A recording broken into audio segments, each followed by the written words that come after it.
down about the team from their hometown. Josh to Keon, touchdown.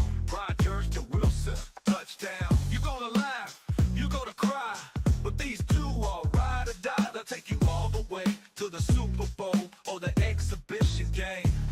Stay with them all the way to the Hall of Fame.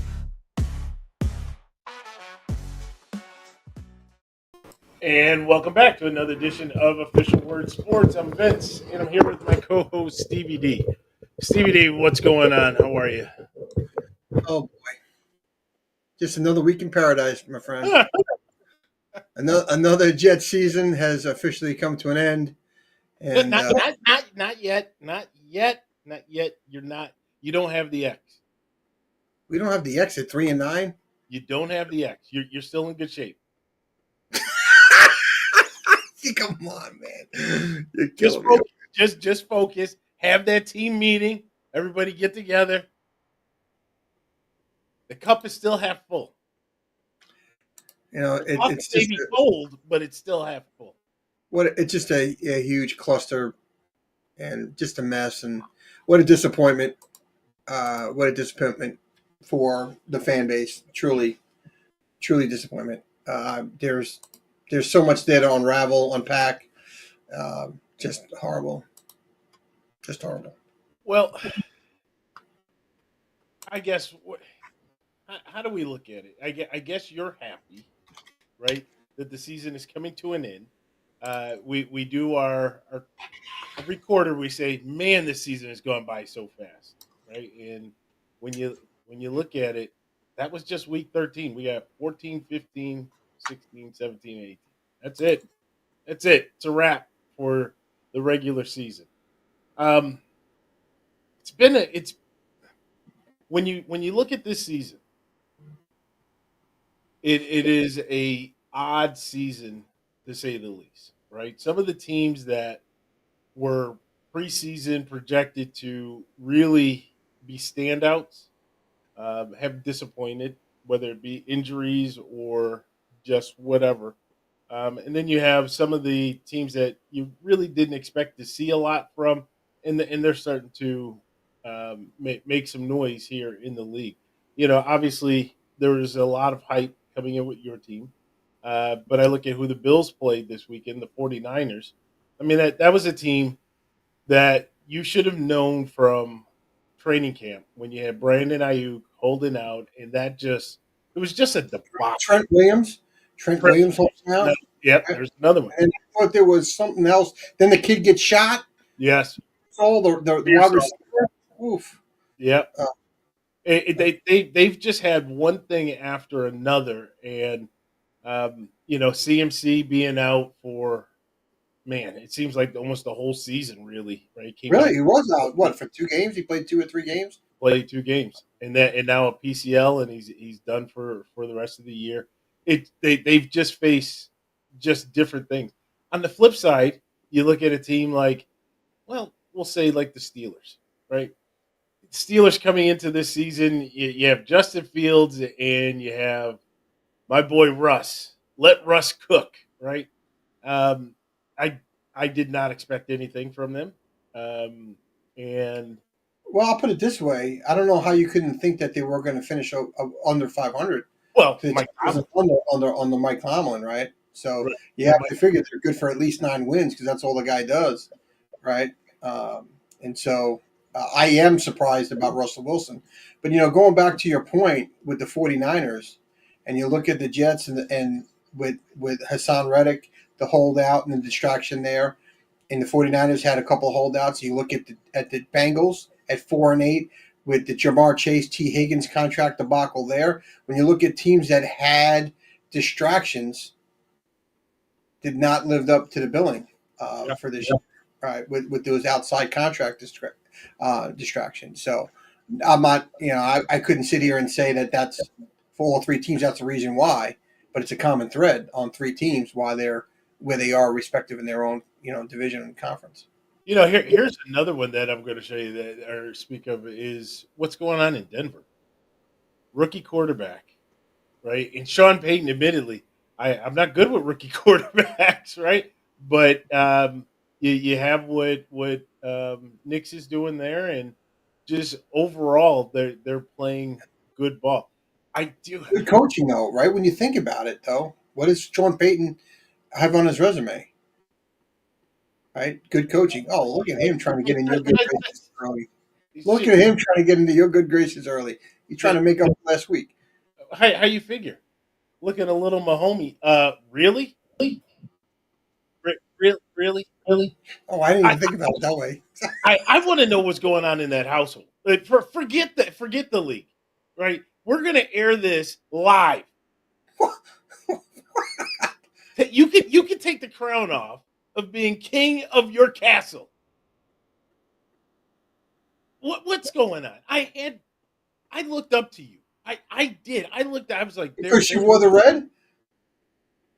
yes, with the yellow, with that little spear.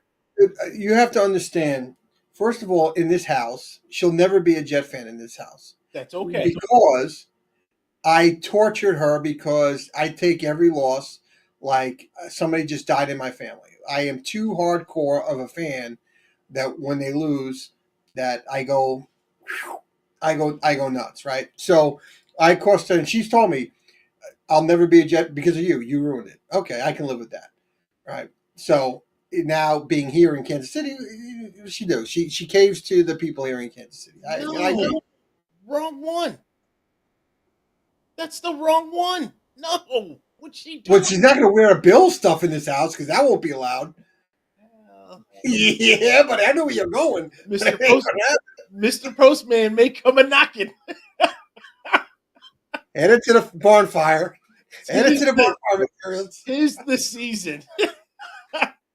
Actually, we're all independent. She can wear whatever she wants. Now, Richard, on the other hand, he doesn't have a choice in the matter, even if he wanted to. He's wearing the enemy. That's your problem, not mine. They're not my rival. They're your rival. She's wearing the enemy. You know, I went so for folks that don't know, there was a little family picture. It looked like a nice picture from here up. You know, all the smiles. Good to see everybody. I like it. Here down. Oh, you're killing me. Killing me. I got nothing. I'm not the king of my domain there. She rules the roost on that for herself, but she has said it since the time. I mean, on our wedding day. Look, our anniversary just passed. On our wedding day, you got to strike me down. Jets were playing the Patriots on our wedding day, right? Sunday, December 2nd, 2001. Jets were playing the Patriots. We leave, right? We had all the groomsmen were at my parents' house, and we leave. It's 13-0 Jets, right? Soon as they say the vows, typically you line up and shake everybody's hands as they walk out of the church, right? I said to the guy, "Hey, somebody get the score of the Jet game." Like, you can see me on video saying, "Give me the score of the Jet game." Yeah, they came back. Jets lost 17-16. It was not good. It took a while for me to let that go on my wedding day. That was not good. I was probably better off not knowing, but I had to know. And so it started on our wedding day, the heartbreak, and where she really got to see me not happy. And then from there, she goes, "You're impossible. Every Sunday, you're impossible. You expect them to win every game." Yeah, I do. I just go overboard. I mean, I'm not like you at times. I remember a young Vince. Well, that was that was breaking stuff left and right, doors, maybe a TV or two. Never a TV, never a laptop. TV, remote, maybe. A laptop. It happened with the Roethlisberger draft. So you don't trade up when you should have traded up, and no, now you just trade away so everybody else can get the talent. Ooh, that's a little well, we let them get Xavier Worthy. They thought they were getting Brandon B. Brandon B. Brandon Bean. Alex is here. Alex, Stevie, you need a hug. Let's see. We got Craig in the house. Oh, let Russ cook. I'll tell you. I know we covered a little bit of the Ravens there on Sunday night. Hey, Rob. What's up, Rob? Go Bills. I'll tell you, if you're a Raven fan, you got to be, you're 7-5? Whew. Are you Not sweating? good for the Ravens. Are you sweating? Ooh, Craig likes Knicks. Maybe you will get a true MVP if you got Knicks.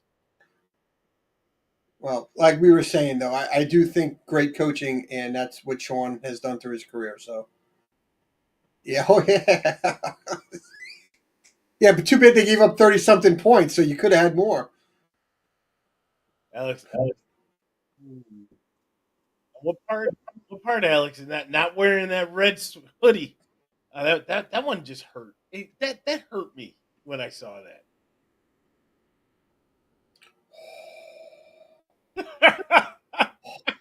Let me tell you something. Those fajitas are legit, absolutely legit. Oh, Look at all this cheap love. All this cheap love. what is happening? Oh, here comes Ken. What in the world is going on here? I blame you. I blame you. Dude, I don't Yes, have it's your fault. control. Look, I got one room in the house. This is it. I'm It's not a blaming really you. big room either. You know,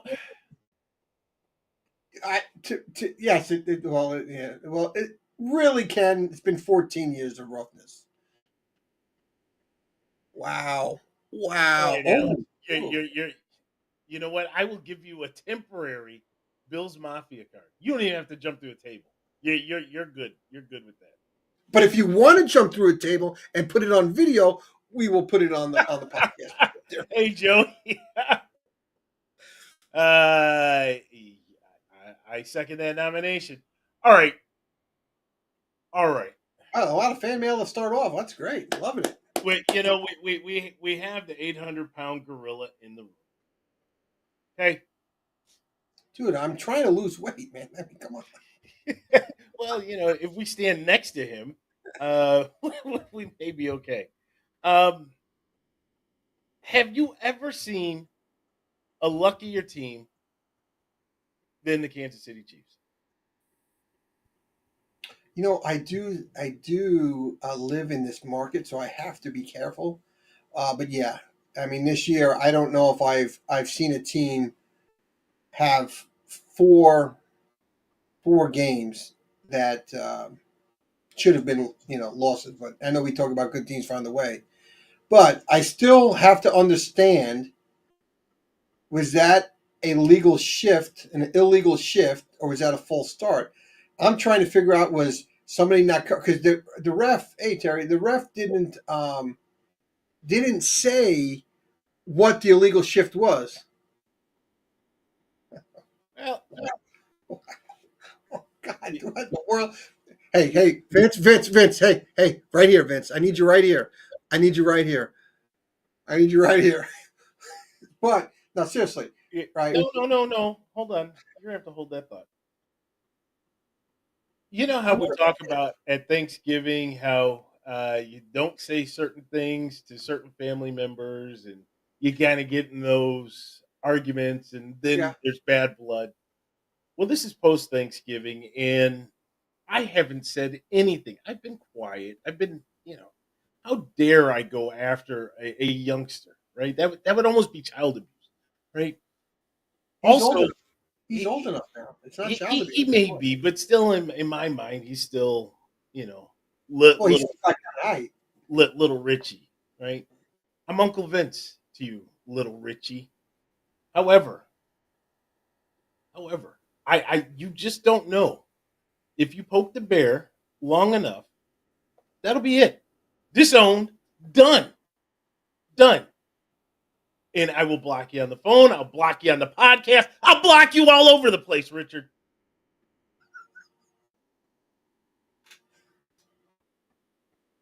That's your And son. you know what? He doesn't live here. He's Lord knows what they're doing over there in college. But in all seriousness, back to that play. I'd love to know, Craig, Alex, Ken, you're a little bit probably tainted on that play.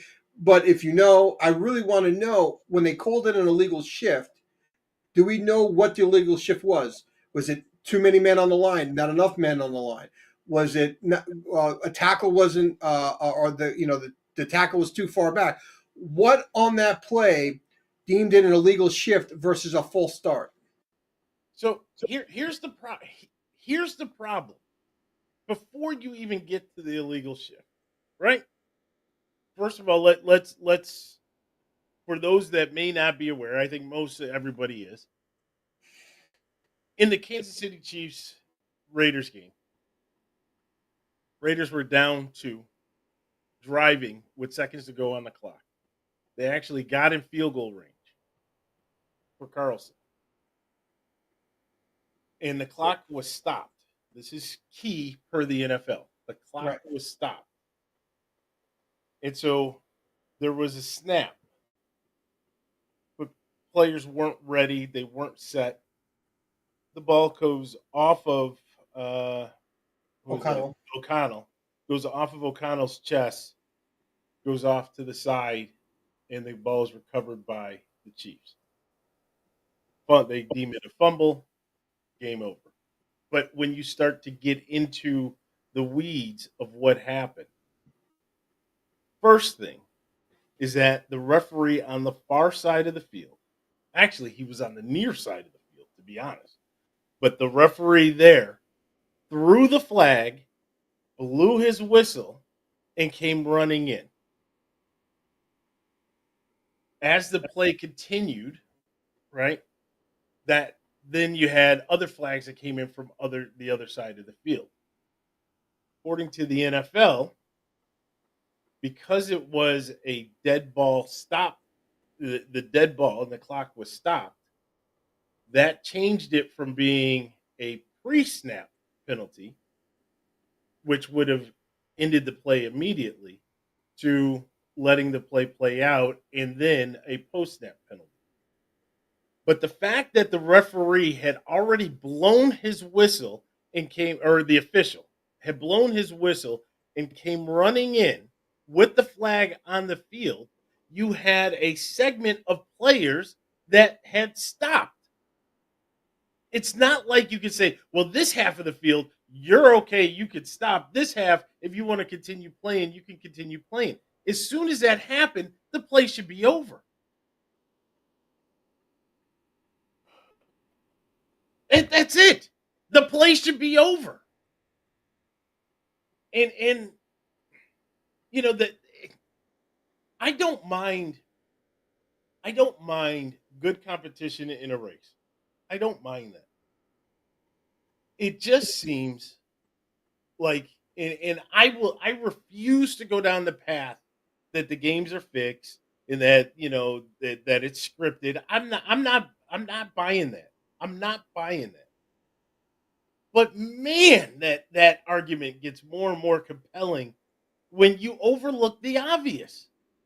I don't care that you could say that was a post-snap penalty. The referee blew the whistle. Any other time in a game, if the referee accidentally blows the whistle, the incidental call, blows the whistle, the play's dead. They'll say, mea culpa, let's go back. We're going to restart it 2nd and 10 and then keep going. In this scenario, they're like, oh no.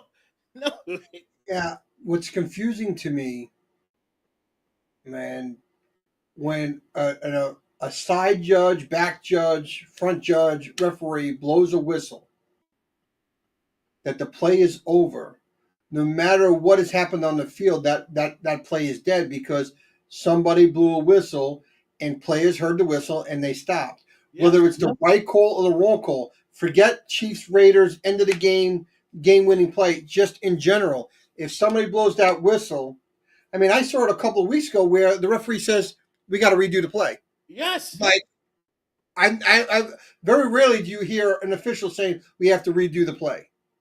I was taken back by that, but because a whistle was blown, the play didn't count, and they took the play off the board, and they say we have to redo it. That was the explanation in the game. Whistle was blown here. The side judge needed to go up to the referee and say, "I blew the whistle. We need to stop this play." And that wasn't New York. It doesn't matter. Should have said, "Oh, we saw him." Well, here with New York, that's a whole nother separate issue of what they're allowed to interfere with and what they're not. True. Right. So in fairness to that, because I don't know the rule, maybe they can, maybe they can't. But at the end of the day, he needed to step up and say, "Hey, I blew that whistle. Players stop playing." Oh, there's no hate here. We just dealing facts. Just dealing facts. Okay. Well, it's lining, but it's lining up that way, right? On some of these things, but I know Ken doesn't like to hear that, but um, But see, Rob, again, this is the problem. You can't. When the whistle was blown, the play should have been blown dead. Plays have been blown dead when fans in the stands have blown a whistle. That has happened. I just think that once the whistle blows, though, at the end of the day, the play is over. How do you say, well, I'm going to allow that one to go, but this one not? You can't pick and choose. Once the whistle blows and the play didn't get off, the play's over. Play's done. Yeah. Now, I have to say, when I was watching it go down, I'm saying at the house, just spike the ball and get the kicker out, right? Just get the field goal team out on the field. Do not run another play. I don't trust Aiden O'Connell to make a play. I don't trust him to do the right thing with the football. And that's a coaching thing on Antonio Pierce. He should have known that we should have just run the field goal kicker out. You had 30 seconds. Was it 30 seconds or 15? What was it? It was like 15. Okay, then I would have just clocked the ball and not run a play. I would have clocked the ball there and kicked the field goal. I was confusing myself with that other team that had 30 seconds and ran the clock off. Which team was that? That was the Bears game. That was the Bears game. I was confusing that with the Bears game. Yeah. So, you can let your son know that his comments have been banned from the show. So I think he just heard you. There's no need to even try to start time. You've been banned. You're in timeout. You're in timeout, right? What Antonio Pierce should have done. Timeout, right? All of that. Did they have a timeout to do? I don't know. I don't think they did. It doesn't matter. If they did, oh my God, it would even be worse. It just doesn't matter. How do I put this? I don't hate the Chiefs.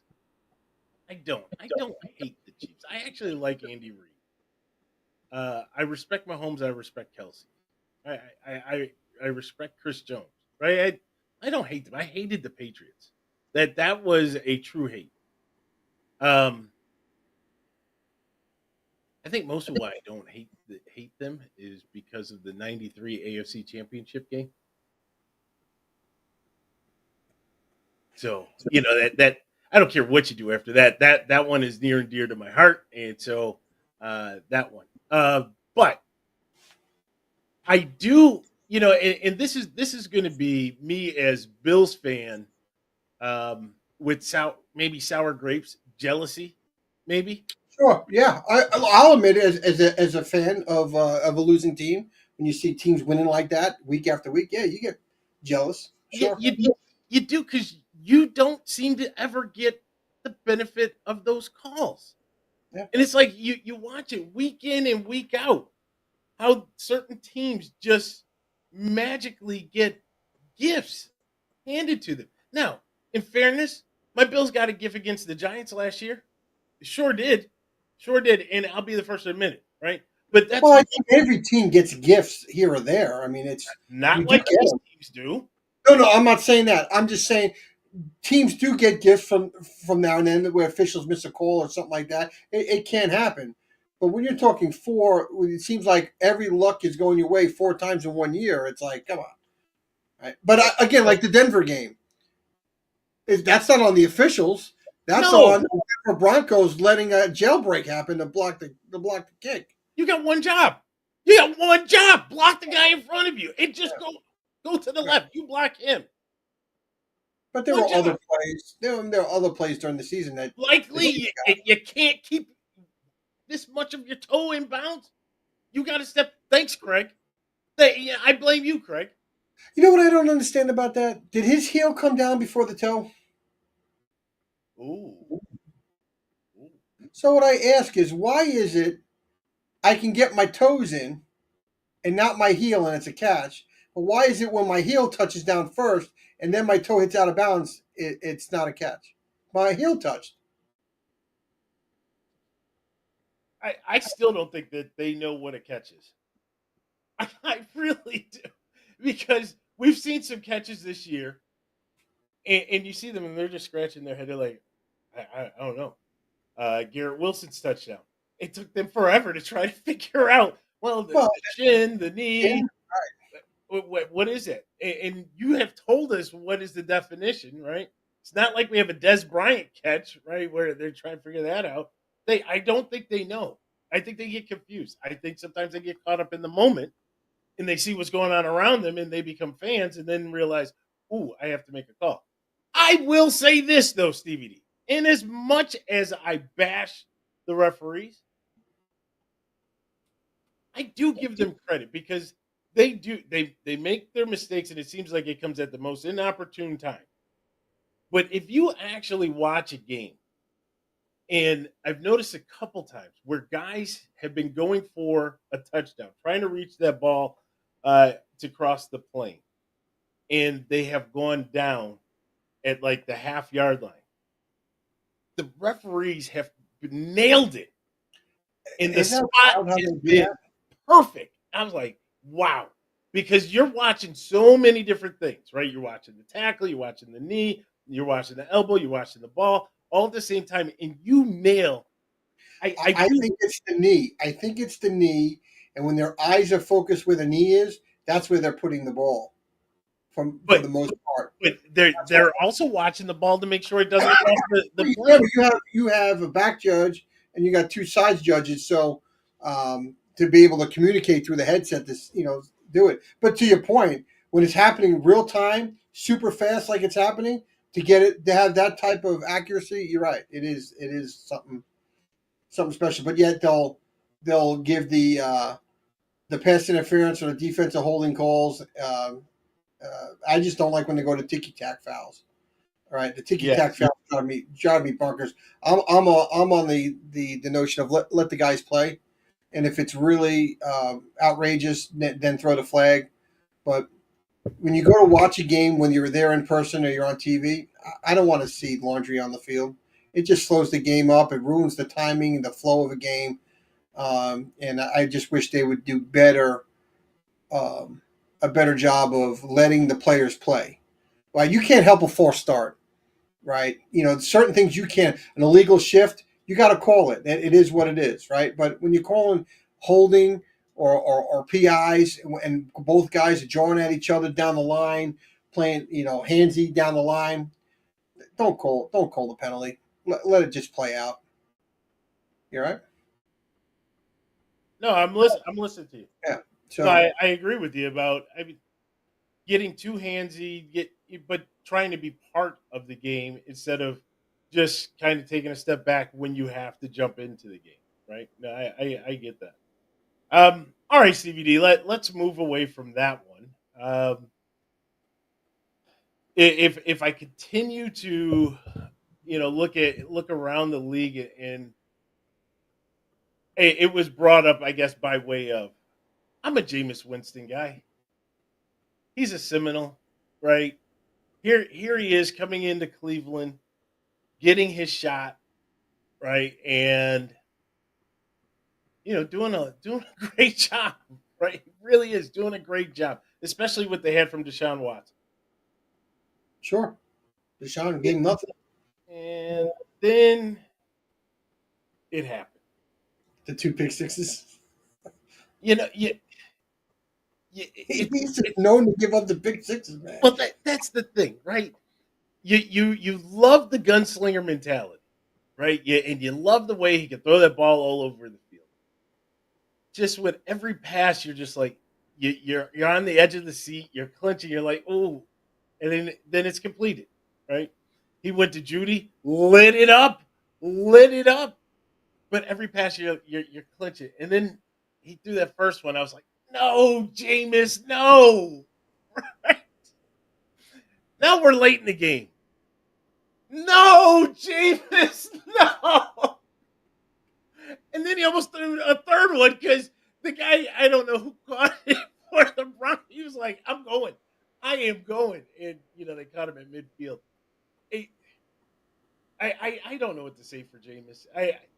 I like him, Stevie D. I like James, not just because he's a Seminole. I like him because he has no fear, and he will go out there and throw it. When he was with the Bucks, that was his last season, right? He had 35 touchdowns and 30 interceptions, or he was a 30 and 30 guy.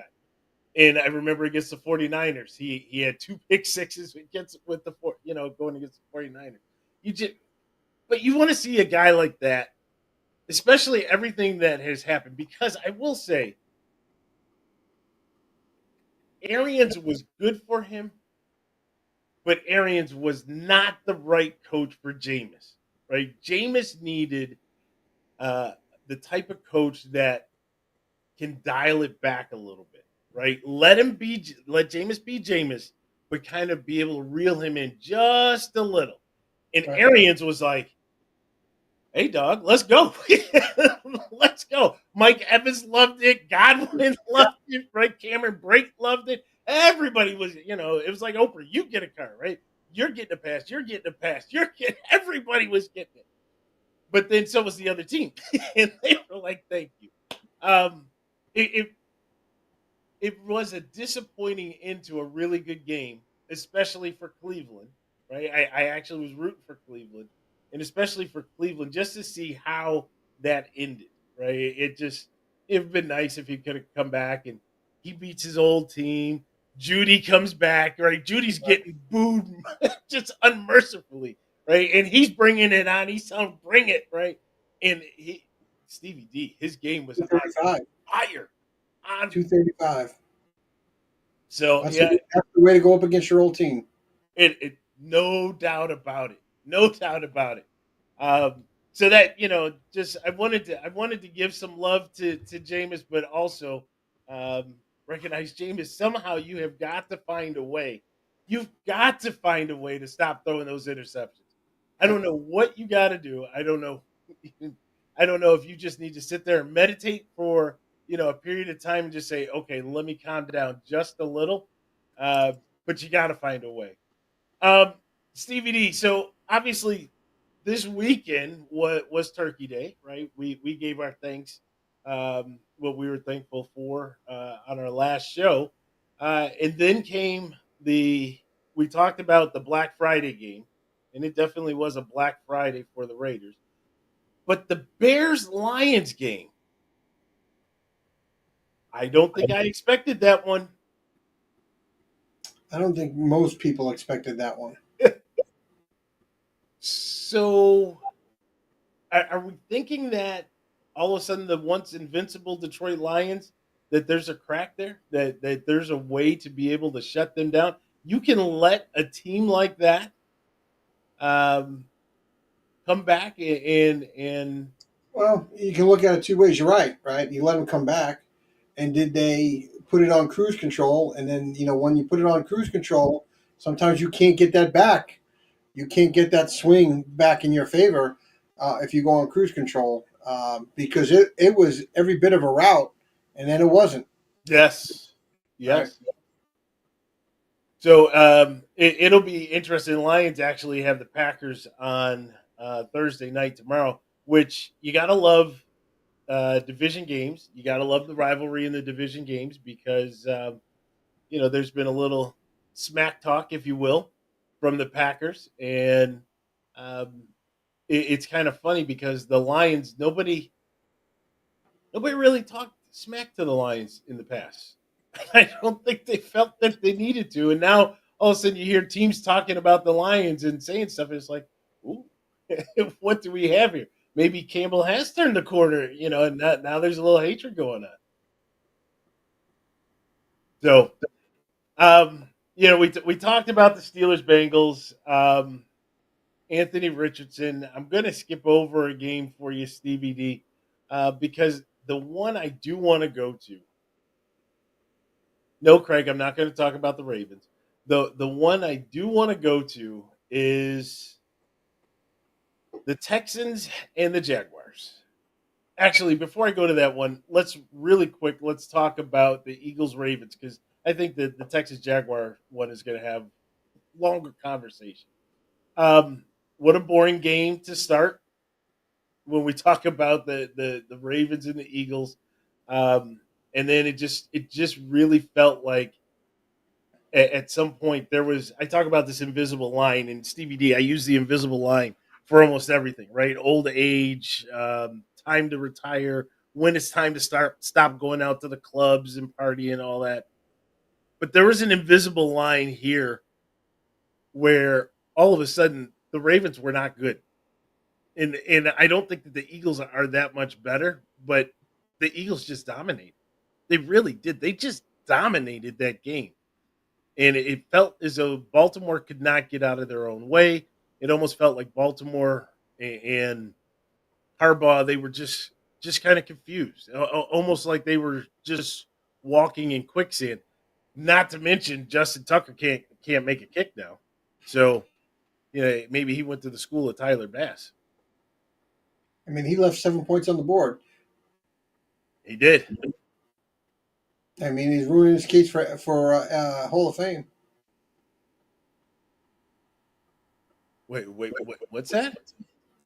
You, me, or Craig? No, you. Justin Tucker is ruining his reputation to be a Hall of Fame kicker. It's all going down on one hill. I think he's. I know he's secured his spot, but I mean, it's funny how the yips come and he's a worse kicker than what the Jets have, and that's pretty hard to do. I think we triggered Craig. Yeah, Yeah, Craig, I think we did. Well, no. Wait a minute. You triggered him, not me. well, Craig, we had said on Rapid Reaction that we're here for you, buddy. We're always here for you. We understand that through every season there's highs and there's lows, and this is a little low here for you. Watching your kicker go out there and have no faith and no confidence in what he's going to do, and he's been a stalwart for you guys for so long. Well, from a Craig perspective, uh, if Tucker makes the kick early, right? He makes a kick, he gets the extra point, and then he gets that first field goal that he missed. It's 4 points that he put on the table. Yeah, maybe it is a little bit of a different game because you're in the game. But at the end of the day, you got a garbage touchdown, but you got a garbage touchdown at the end to make it a game. In fairness, right? It was 20. All I know, Stevie D, is if I have a two-time MVP, not a paper MVP, if I have a two-time MVP in my backfield, I don't have to rely on my kicker. I'm just going to rely on my two-time MVP. Just saying, right? I don't see Flowers or Andrews saying, "Oh, I'm about to get tackled. Let me lateral it to Lamar Jackson," because they know that won't work. Yeah, see, when you have a real MVP, they know who the man is, and so let's not put the blame on Tucker. Let's put it, let's assign the blame where it should go. Derrick Henry, why didn't you get those extra yards? Why didn't you get Tucker a little closer? Lamar, the so-called MVP, right? Everybody's All-American over there. You just didn't do it. You didn't bring it. That's the problem. They're trying to assign blame elsewhere. It's not on Tucker. It is truly on the fact that they don't have a real MVP. That real MVP resides in the 716. Joey saw it. I saw it. All of America saw it. That's right. The NFL Offensive Player of the Week. Not Lamar. That would be Josh. Craig, I'm hoping this helps you a little bit, right? Maybe to channel that inner anger that you had against Stevie D. You turned it red over there.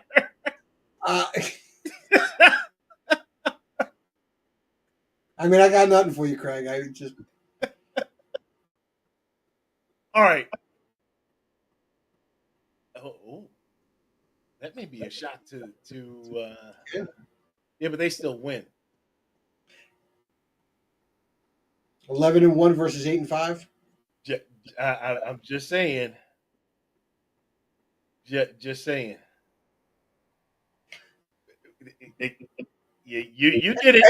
look at the Chiefs. They're on their third kicker, and they're not missing any kicks. So their all pro kicker has been on the shelf for 4 weeks, and they're picking kickers out of practice squads. Every time a kicker plays in a game, he pulls a muscle. They got to get another kicker. Well, those Raven fans and mathematical skills, but Ken gets it. 6 is greater than 3. I don't even need to kick the extra point. 6 is greater than 3. MVP gets me 6. Just saying. All right. Enough, Craig. I'll stop. I had to get that in. But Stevie D, the real conversation here that everybody has been talking about is the Texans and the Jaguars game, right? If you didn't see it, Trevor Lawrence went to slide, and as he was going down, Aziz Al Shahir just brought the lumber. Lawrence goes down. He's in that concussed state where he's fully out. They take him off the field. He starts to regain. They leave him out the rest of the game. He tweets out, or his girlfriend tweets out, that he's okay. But then everybody, day of hit, everybody comes banging for Aziz Al Shahir from the Texans. Dirty player, did this, how dare you, blah, blah, blah. And Stevie D, you, myself, we have a chat that's going. We've been talking about this one. I struggle with this, and I kind of ride the fence a little bit, right? In all fairness, I rode the fence a little bit. Where I support Lawrence is the fact that Al Shahir came in with that forearm with the brace on the forearm, right? You got that metal brace hanging off that forearm, and he caught Lawrence underneath the face mask and just kind of drove it up. That I did not care for. He brought it with that, right? But where it's hard for me to really come down on him, Lawrence did a backslide. So he left his whole upper body exposed, and he was tilted up on an angle. So it's not like he was sliding with his back down, right? He was kind of in like a 30-degree angle. Well, he is a big dude. He is. Right. I mean, I don't know if I agree with the slide and the technique that he needed to get down more like that. No. I'm saying you can slide going in on your side. Yes, you could absolutely do that to protect yourself. Yes. Yeah, sure. I'll give you that. I thought you meant like when he slides, he's got to more lay down with his face up to the. No. Okay. But it was just the fact that he was like on a 30-degree angle. A player coming in, you're going to hit, right? You're going to hit. The slide was late, Stevie D. Yeah, in the beginning when I said I saw it, and I watched it quite a few times, but not one after the other. When I got there were clips somewhere. I don't know what station it was. Maybe it was the Pat McAfee show, whether it was ESPN, and they showed it like 3 to 4 times really quickly the other day. I said to myself, "Yeah, that's a late slide. That's a late slide." Right? It's just I'm not defending the linebacker. That's just what it is. I mean, it was a late slide, and what is a player supposed to do when you're going? What Shair? That's his last name, Shair. Al Shahir. Al Shair. When you're running probably about 18 miles an hour, 19 miles an hour, and at some point you probably left your feet, you're in that oh crap moment because first and foremost, there's nothing you could do. You're going fast. It's a fast play. He's late to slide. We can all sit here and judge, and that's fine. But the reality is when you have a player coming this way and a player coming this way, and you're coming, he's probably coming in at about 12 miles an hour. He's coming at about 18 to 19 miles an hour, and it's a late slide, bang, bang. Like you said, you're going to hit. Did he have to drop the forearm shiver to the helmet? Probably not. He could have went around it, put his arms up, and do it right.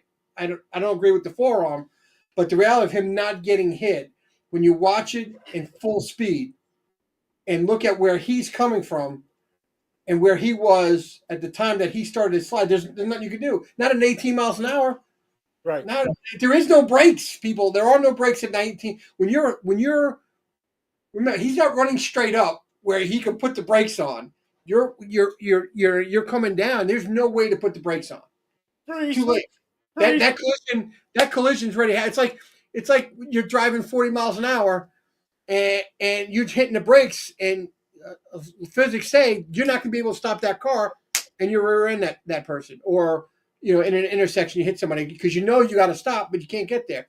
That's how I felt with the linebacker, and that's how I put in my head at running at 19 miles an hour. You just weren't going to be able to stop.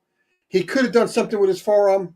I will give you that, but the wheels are in motion, really, because of Lawrence on the late slide. Because if from a troubleshooting perspective, because we do this so often in our own personal careers, there's a reason for that hit. And if you rewind it and you go back, it all started because of the late slide. Because he's trying to get every yard he can and take advantage of the slide like I'm not going to get hit.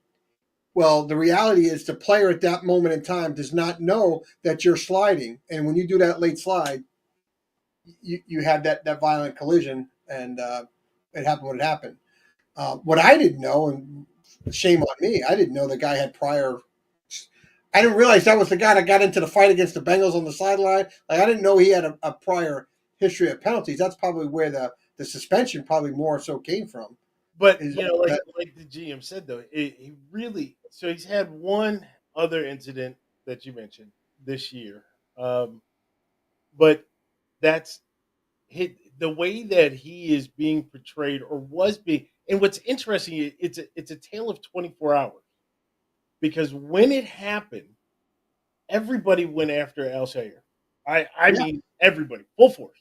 Yeah. They were after him.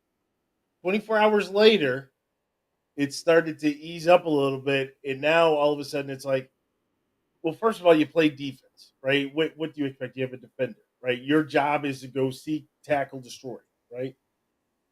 And now you're saying that, to your point, right? I'm going at such a high rate of speed, I can't just stop, right? It's not like the movies where you stop and you move the person right out of the way, and then you say, okay, resume, and then everything keeps going. You can't do that.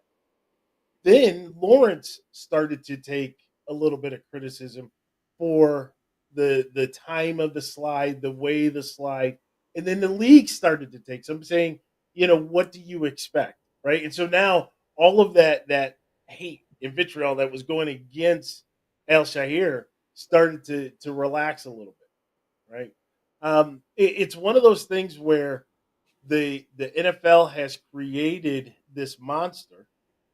And part of the monster that they created is something that they're going to have to answer to. Because you have the likes of that guys that used to play, like a Cam Newton, like a Steve McNair, Ben Roethlisberger, current day Josh Allen, right? The bigger quarterbacks that are out there and that are running. And they're going to face the same hits, but they didn't get this call. I remember seeing something from Cam Newton talking about how when he played, right, he took more abuse than like 10 quarterbacks put together and never got a flag, right? Because he was bigger. They just expected that he could withstand a hit like that, right? If that was a Cam Newton, would the league and would everybody be up in arms at Al Shahir, or would they just say, "Oh, Cam can take a hit, right? He can keep going." Yeah, I think there's a certain population that probably feels that way. I think it's all a percentage. I think at the end of the day, we have to get to a spot where we have to treat every play as an equal, and not play the size game of a particular player, right? And I do think, and we talked about this, is about we have to figure out the fake slides and hey, I'm going out of bounds, and then I'm not, right? Case in point was Mahomes a couple of weeks ago, where it looked like he was going out of bounds, and then he doesn't get hit, and he says, "Well, they didn't hit me, so I'm going to stay in bounds and run 33 yards downfield." Right? Yeah. So, because if he gets hit right there, it's probably a penalty. And that's the truth about it. If you have the name behind you, most likely you're going to get those calls when you get hit out of bounds. Mahomes is considered the golden child, and so if he gets hit questionable out of bounds, look, Jets know it. We saw it.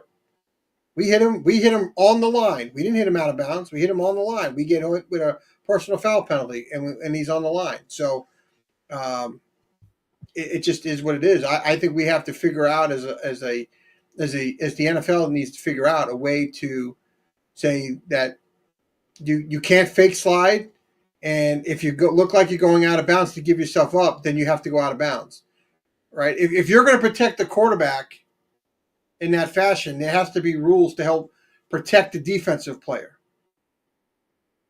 Yeah. Right. So I think it's a little unfair because the league wants to increase scoring and big plays and this and that, and it's all one sided.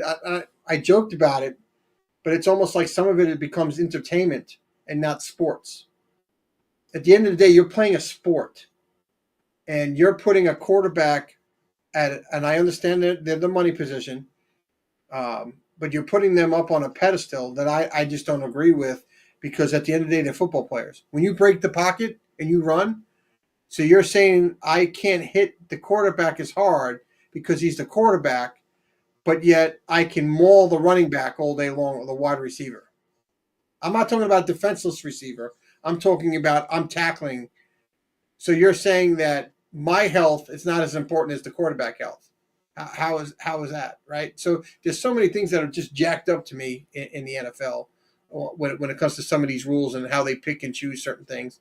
And that's where I think it's becoming more of entertainment than it is a sport because of some of those rules. Sure. I do agree with, back in our day, you watched a running lot of Steve Atwater come across the middle. He was going to decapitate you, right? That was part of the games in the 80s and early 90s where you wanted to play a game with a wide receiver. You want to come in my territory, you may be decapitated.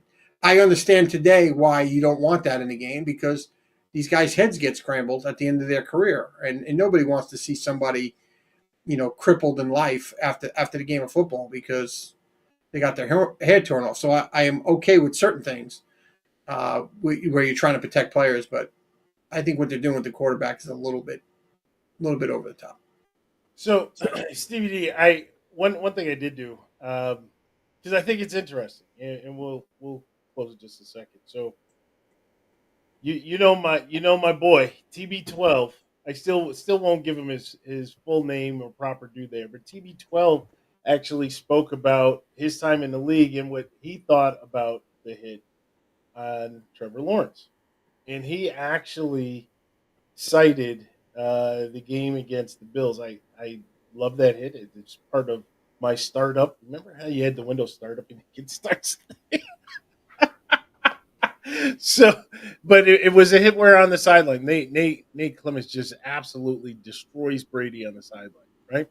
And he said that what he learned from that was that the game moves much faster than what people actually realize. To your point about a guy running, 18 to 20 miles an hour, the game moves so much faster, and you have to make decisions, and you have to realize, what is best for your health and what is best for the game and for your team.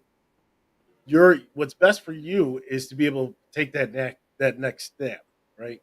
And if you're laying on the ground, if you're going in the blue medical tent, or you're in the locker room being observed, right? That's not what's best for the team, and you have to make smart plays, smart decisions.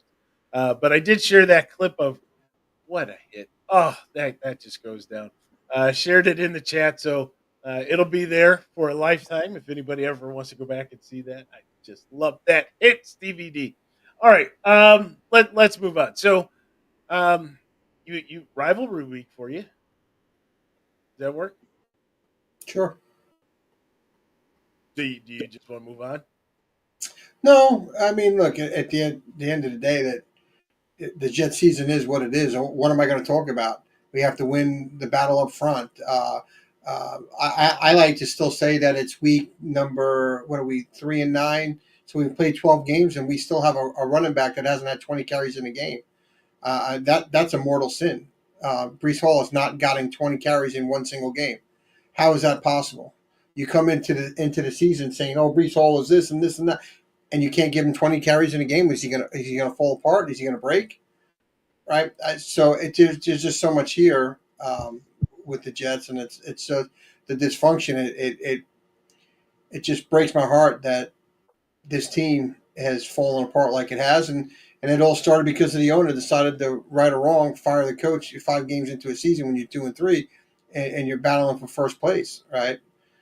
You want to talk about enigma? I think it's disgusting, to be honest with you. I think that it's wrong time, place. You want to do that after your career. You cannot come up to go to the podium last year and say we can't have these outside distractions. Okay, and I think I mentioned this a few weeks ago with the Chicago Bears. Right, you can't say do not have outside distractions and then all of a sudden say, well, I'm going to have a media crew. Now remember, that media crew was hired prior to the injury. And I knew something was going on. I think we talked about this offline. When he tore his Achilles that night, that camera crew that was by the golf cart, go back to it, Jet fans.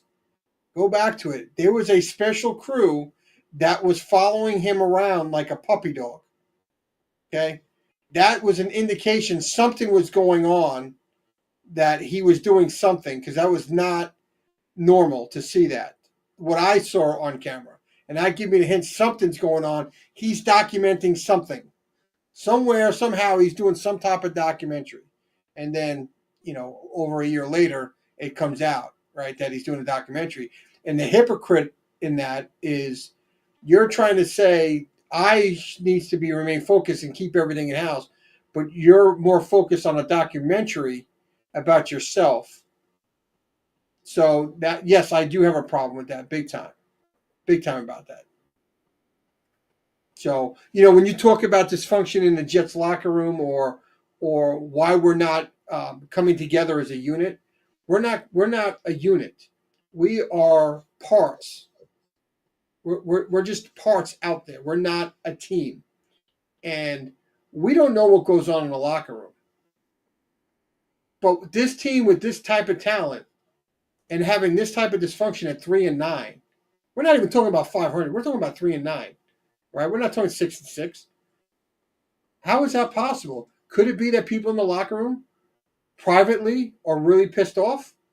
And so you're not together because you're talking about together and keeping things in house, but yet you have a camera crew following you around so you can do a special on Netflix. Right? All of that adds up to a dysfunction in there. How do I know that shove with Salah? Seriously. How do I know that shove with Salah wasn't for the cameras for Netflix? I don't know. I mean, think about this, Stevie D, and as you were saying, I was thinking the same thing as far as the locker room, because obviously from day one, you signed with the Jets. You shook hands. At some point, you're saying to Woody and you're saying to Joe Douglas and Robert Sala, "Hey, I got a camera crew that's following me, right? Just to let you know." Right. And I'm curious what we're going to see, when we're going to see certain phases. I'm sure, the day you sign the contract, that camera crew is sitting over your shoulder like Hard Knocks. Right. Well, And trying to get permission from the New York Jets to have that camera around. right. So the So, Jets are getting their cut from Netflix. Has to be. but you've given the permission, and knowing or not knowing, and to say you didn't know is just being naive and just plain bad. What is the optic that you are creating amongst the other 52? To your point, in the locker room, all of a sudden I'm walking around and I have an entourage and I have, a musical band and I have a camera crew following me so that they can get every cut, every clip of me going and having lunch, me going in the film session, me going to work out, me on the practice field, me getting a massage or whatever. And I got the other guys looking like, who is this guy? Right? You're new. You're brand new. And they're like, who is this guy? And these are the same guys that were listening to the message from Salah the year prior, which I'm sure he was reiterating his same message the next year. But now I you think got this. I think Salah, when it's funny when you replay press conferences after the fact, right? When you're watching something real time, I don't think sometimes you can equate to really what's happening. But as things unfold and you go back and it's like, oh, wait a minute, right? And if you listen to some of his press conferences, especially in training camp, and some of his tone around Aaron Rodgers, I think he was sending messages subliminally through through the media of things that he was not happy about. And now you put two and two together, he was really talking about Aaron Rodgers. Yes. And because Salah, Rodgers is probably making it about him and not about the team, and Salah is about the team. Because we all saw the show her around the world. That was awkward. There's no way else to put it. That was as awkward as it gets. And you can't say whether there's no smoke, there's fire, or when there's smoke, there's fire. Absolutely on that one, right? And he can say that he wasn't involved in the coach's firing, but maybe he wasn't. But the owner saw it and says, maybe this team ain't winning because of Salah, because of the actions, right? Do I think that Aaron Rodgers sat in the office and said Salah had to go? I don't think so. But I think there's actions that happen, or there's conversations that you hear about. Maybe Rodgers was complaining behind the scenes and got wind back to the owner, and maybe he's like, maybe now's the time to make the change and see if we can get this thing jump started. So he may have not went to Woody to get him fired, but actions around the locker room, clubhouse may have triggered something. What was I know that you have kind of calculated cap scenarios and everything else. I'm just wondering if in his mind, if this was going to be his last year in the league as a whole, um, and how much is being going to be divulged in this documentary. Because It's going to be it sure would be interesting if he went into Woody's office like, we can't win with what we have, and that comes out. But if you're done, right? If you're done, you're done. right. No, you have no repercussions from any of the other teams. Could you imagine if that's what comes out? Oh, Well, I think anybody who's not a passive fan, right? 'Cause every team's got passive fans that root for a team that are sure, not, sure. into everything. I think fans that are truly into it, we know, right? They're a mess behind the scenes.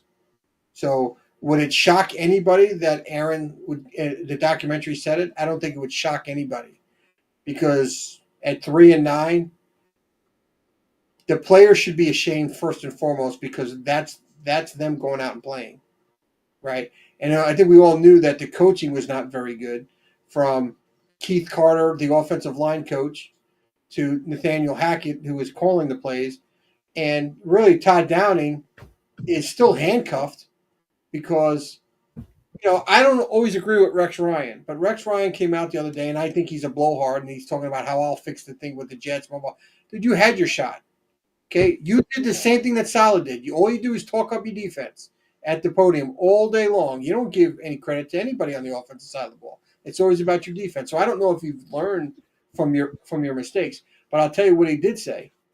He says this Jets offense is running from 20 years ago. He goes, when you watch the film and you watch the play calling, there's no motion, there's nothing to learn about what the defense is doing. Aaron Rodgers is stuck with old way of playing quarterback in the NFL, and the tape is out, and teams know how to defend the Jets. And when you look at the Jets offense, it's old and boring and predictable.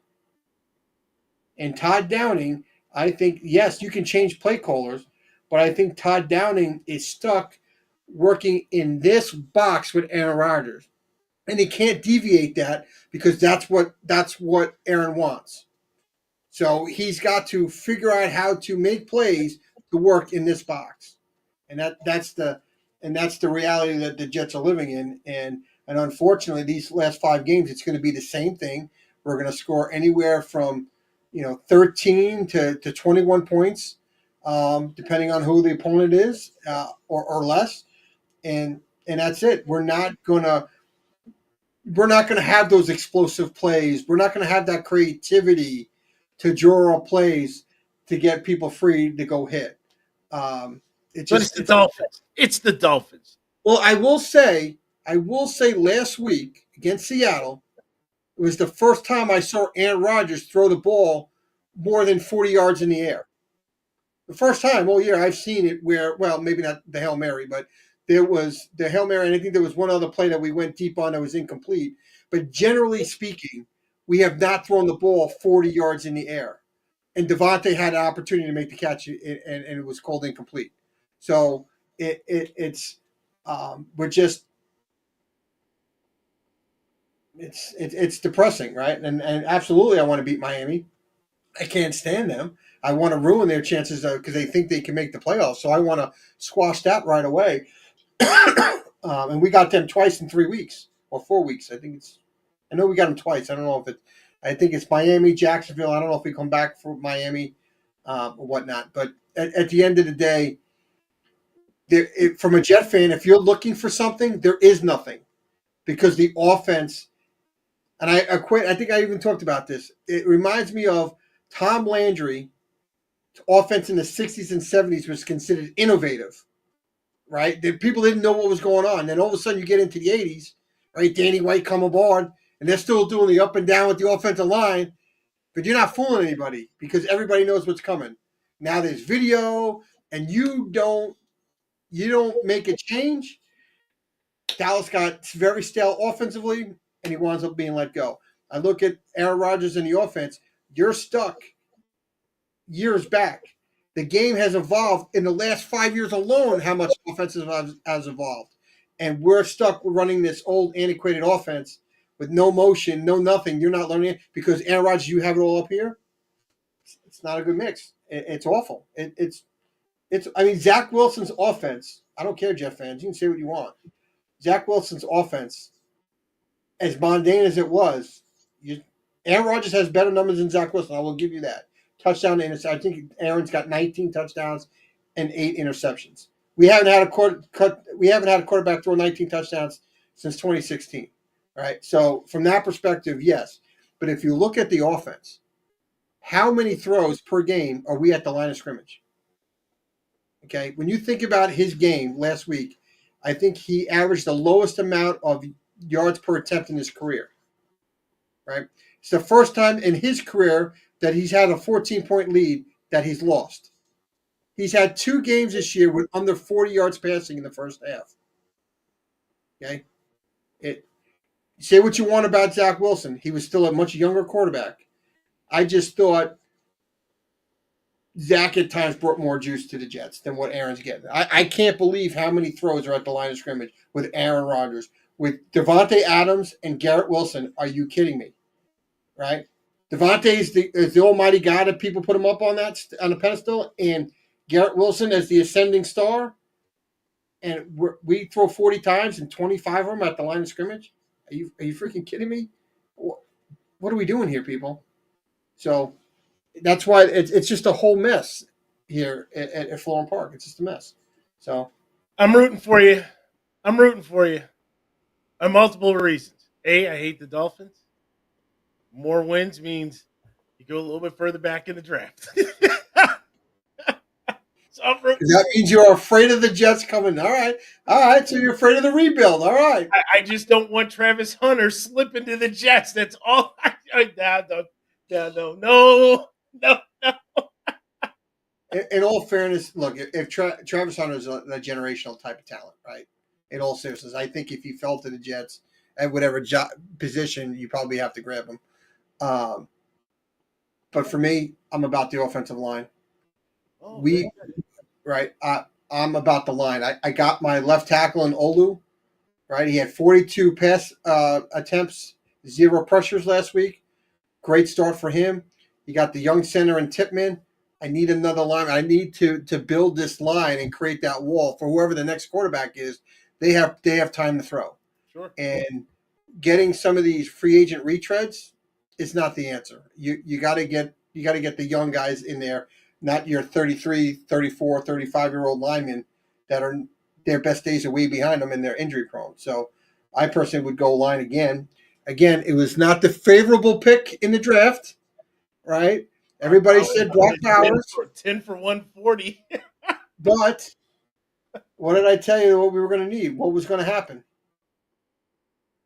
Dude, if you got Travis Hunter sitting there and you say, Well, that's what I'm saying. I think if Travis Hunter is there and that generational talent, I think that you have to take him.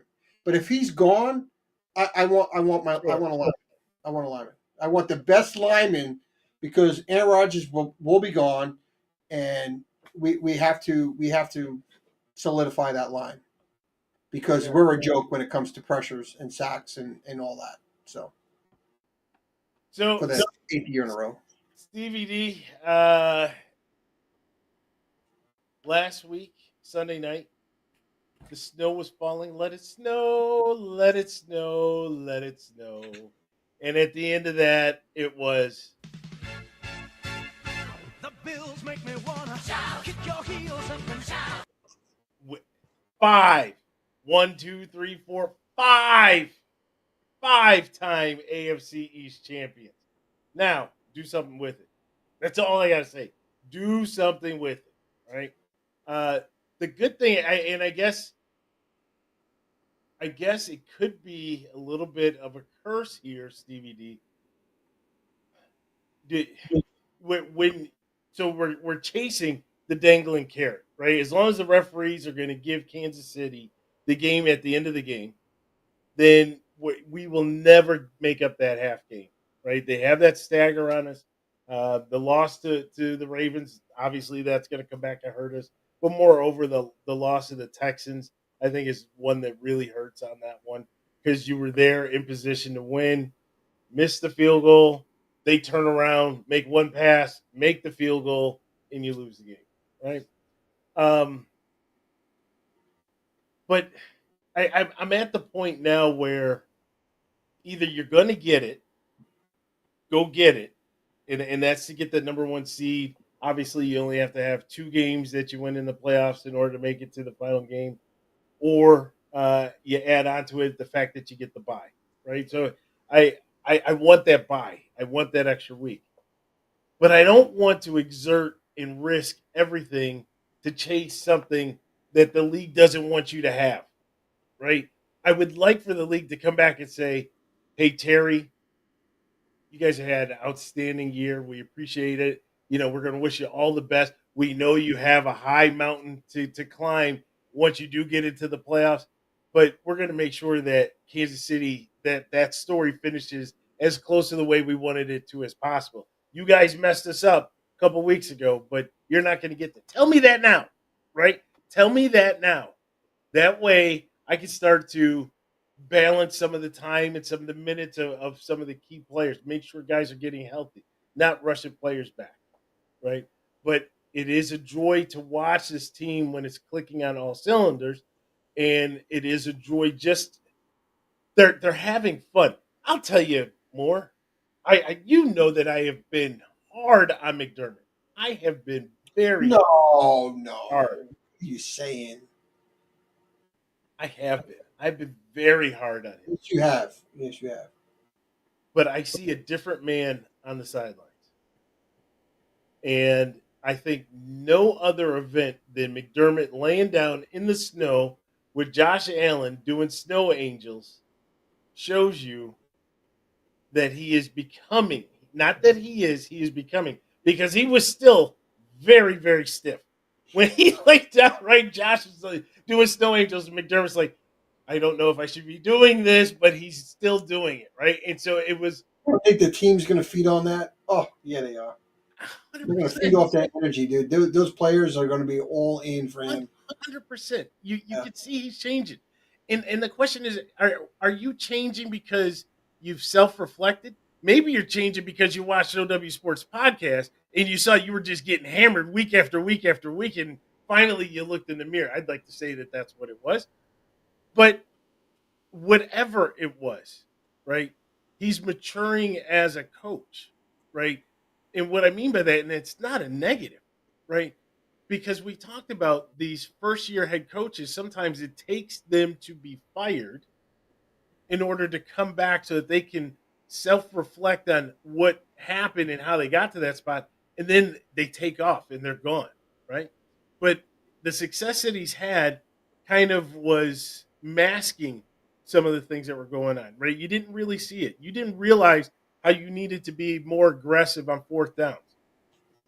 And, obviously it depends on certain areas of the field, and you're not going to play Dan Campbell ball. But, there's times when you do need to tell your guys, I believe in you. Go get me those 3 yards. I believe in you.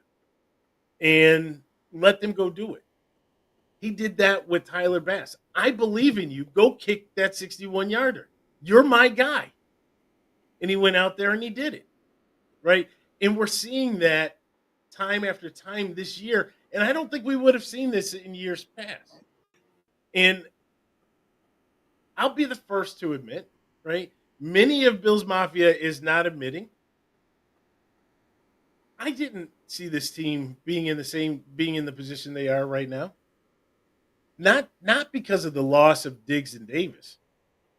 That's not it.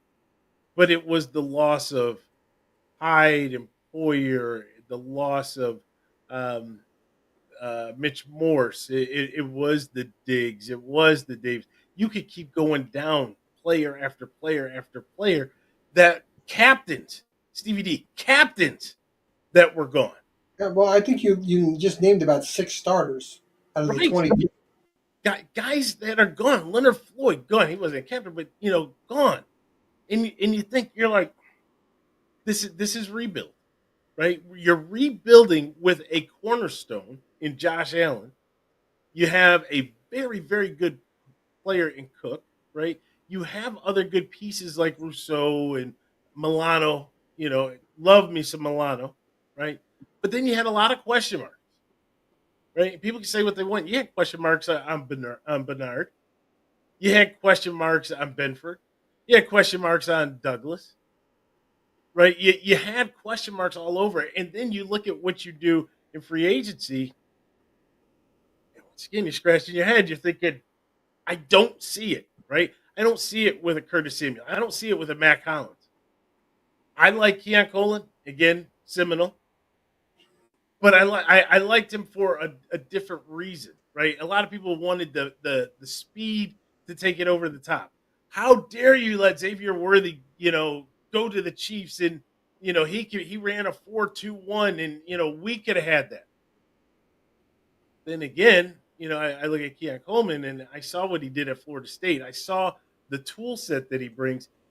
He's not James Hardy, right? That's the guy that we got, that we said, oh, we're going to have a big guy that's going to be a red zone threat, and we can just throw it up to him. He's not that guy, right? He's a guy that ran the fastest in the combine through the gauntlet, right? As he went straight across, he had the top speed. People forget about that. He's a guy who was a punt returner. We haven't used him in that capacity, but he's also become Josh's best friend, especially in the red zone.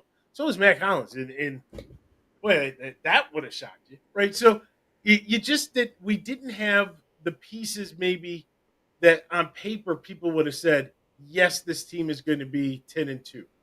You just didn't have that. I think that's a credit to your coaching staff. Big time to all your coaches, not just the head coach. Yeah. Your head coach is evolving, right? You see him doing the Snow Angels. I think your position coaches, because at least from a defensive side, I'm not knocking the offensive side either, because you guys put up 30-something points a game.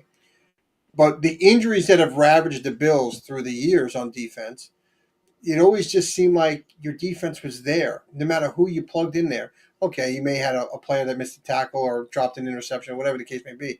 But, man, they were ready to play. They're always prepared to play. They're prepared. And whether you have your second stringers or your third stringers in there, and that's a credit to your position coaches getting all the players ready to play week in and week out. No matter who the high flying offenses that you're playing, they're prepared to play. And that's when you think about organizations from the top down, right? From an ownership group to your GM to your head coach to all your position coaches, you're all in alignment. You all know what needs to be done, and you guys get it done. And jealously, absolutely, because you see what good looks like or great looks like, and you're like, man, you wish you had it. And that's why we always joked around. And when you fire Sean, last year or whatever, it's sometimes you don't know what great is for me. I don't know what great looks like because we haven't had it in our building. And when you see your team winning 12, 13, 14 games, and you're like, wow. And I always respect the point of, but if you don't win, I need a coach to get me over the hump.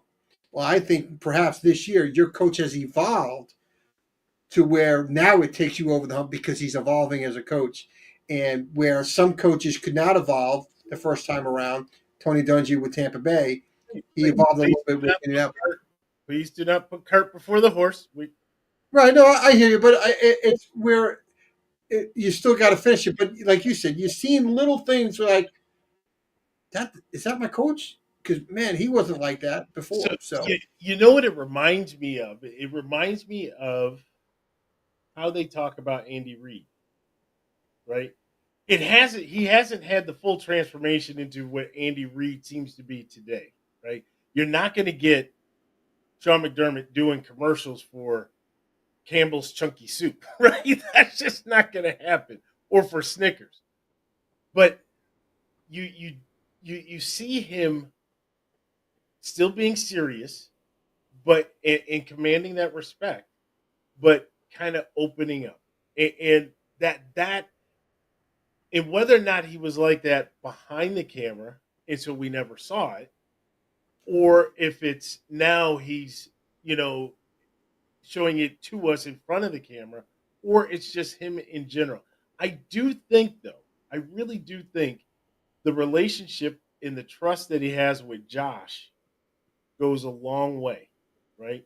I think he has established that relationship similar to what Marv had with Kelly, and probably with McDermott being that defensive guy, a little bit more conservative, a little bit more reserved, that it took a while to break through, right? But I'm sorry. No, I was just going to say it reminds me of a little bit where Troy Aikman with Dallas when Jimmy finally told Troy, "You're my guy," and let him go. And maybe Sean has went to Josh and say, "You do you. You do your thing that makes you special. I am not going to get in your way."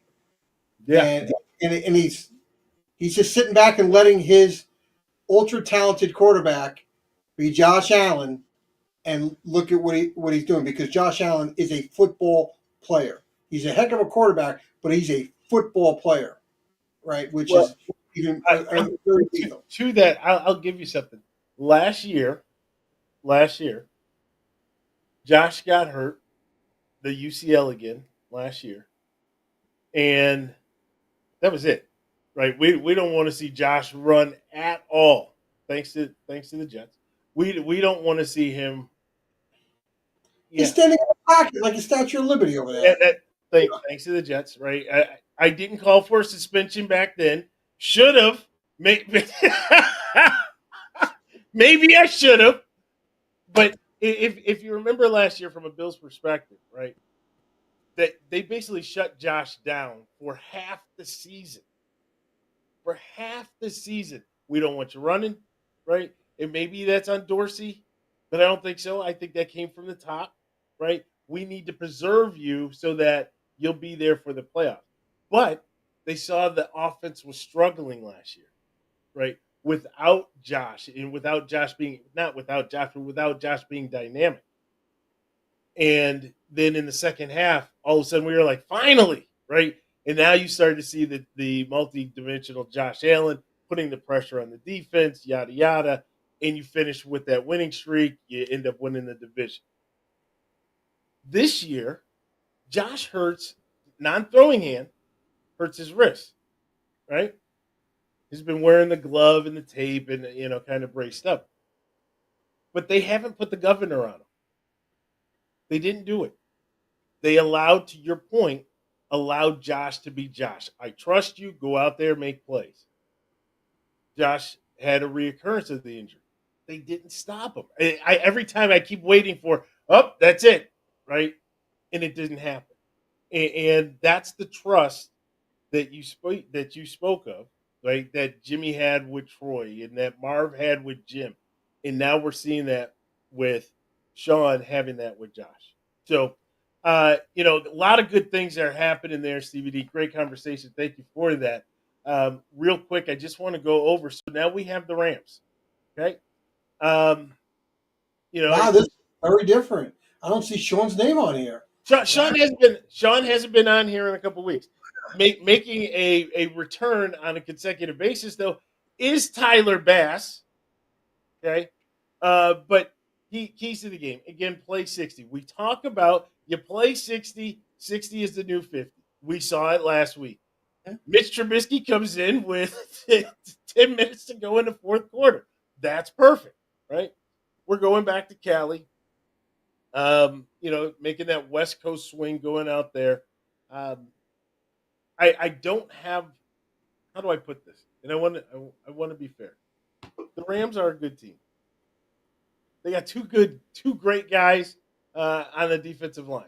Seminoles, right? Doing the tomahawk chop. Would love to have them in Buffalo, but they're not Aaron Donald. Keep that in mind, right? That's one guy you always had to fear, right? You have to play well against their defensive line, but they're beatable. Obviously, they're beatable. Um, but stay focused, right? You're still chasing that carrot, and hopefully you can get to that carrot. But that means that you have got to do everything that got you here. Don't relax just because you won the AFC East. Yes, you're putting on a hat and a T-shirt that says AFC East champs, but that is just a very small piece of the big puzzle. And if you're happy with that and you kind of let your guard down and you're not as focused in going into a game like this, you're going to find yourself 2 games back because we know the league is going to mysteriously allow the Chargers to blow it with less than a minute to go in the game. We know that's going to happen. So, you have to stay focused. I don't think Pittsburgh will read that memo, though. So when they play Pittsburgh, that's going to be our shot. That's going to be our shot. Players to watch, though. Matt Milano, right? It was great to see Milano back in the game. Loved it. I was looking at the snap count, Stevie D. I thought he was only going to be in there for like 15, 20 plays. In that weather, he played almost the whole game. How great was that, right? And it just now it's a matter of getting timing, getting familiarity with the guys that are out there. But that shouldn't be that hard when you're a stud like that. Love having Milano out there.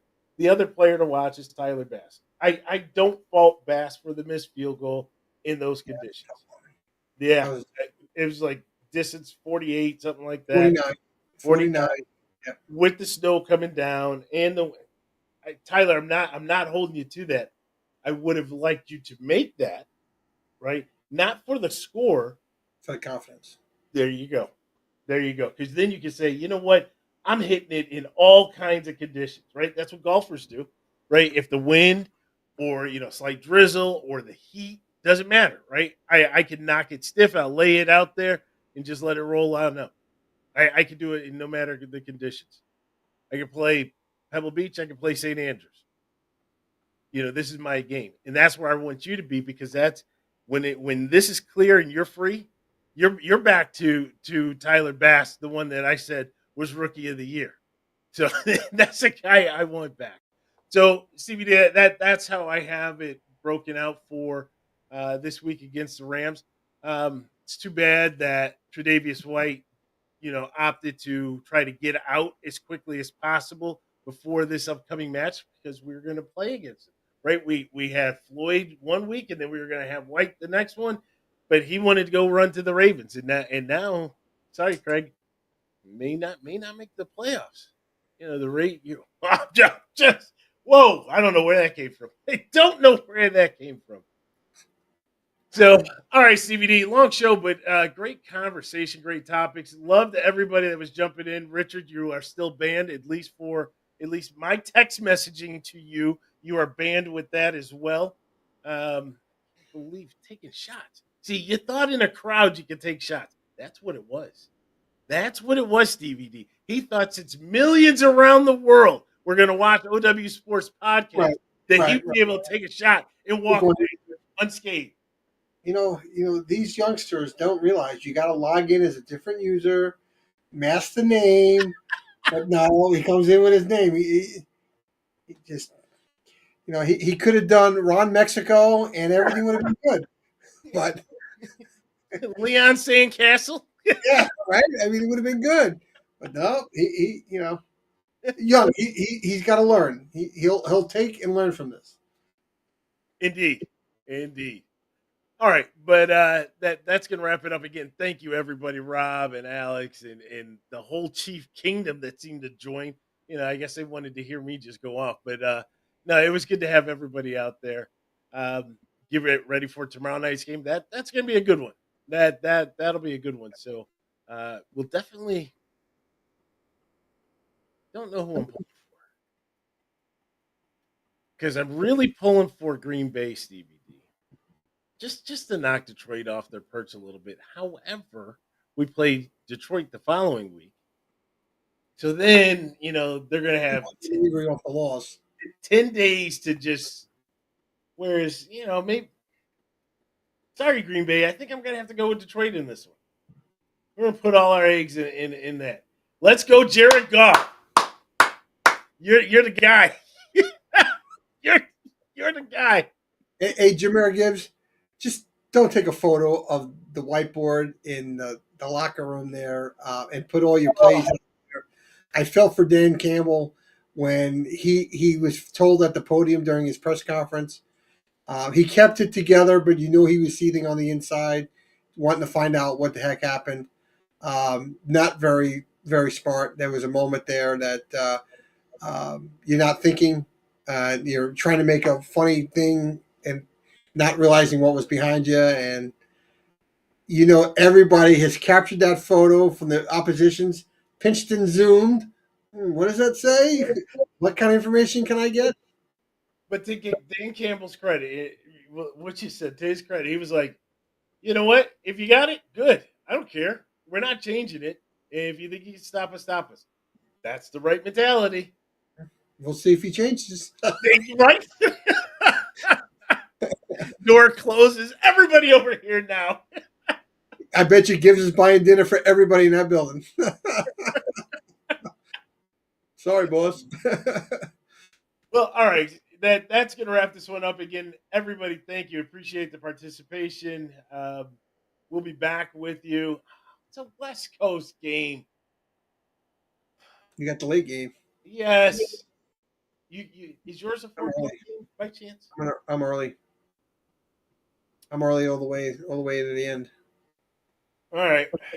Well, we'll find a time to do rapid. Just give me 1:00.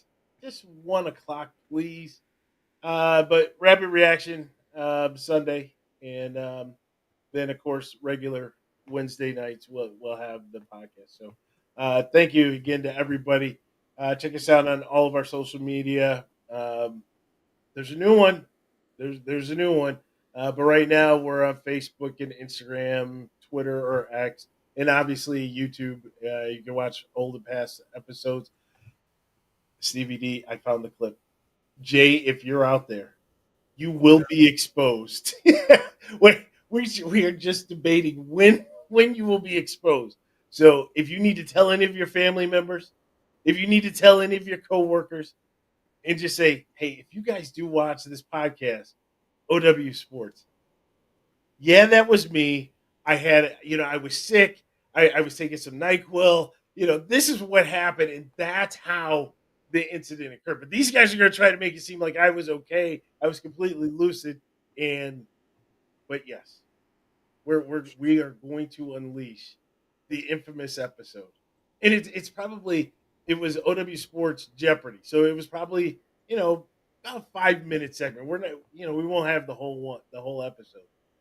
Unfortunately, no video. This is the early days, the early days of OW Sports. It was actually Stevie D. It was our last year of just audio. Was it? Was that okay? Okay.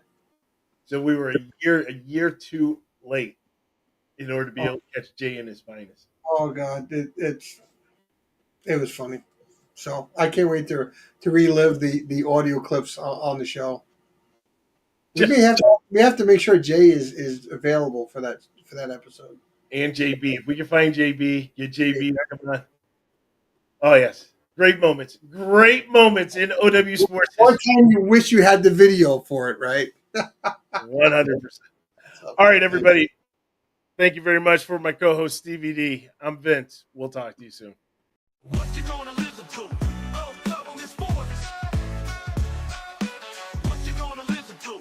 Oh, double is sports. Sit back, relax. Vince and Stevie D are gonna break it down about the team from their hometown. Josh to Keon, touchdown. Rogers to Wilson.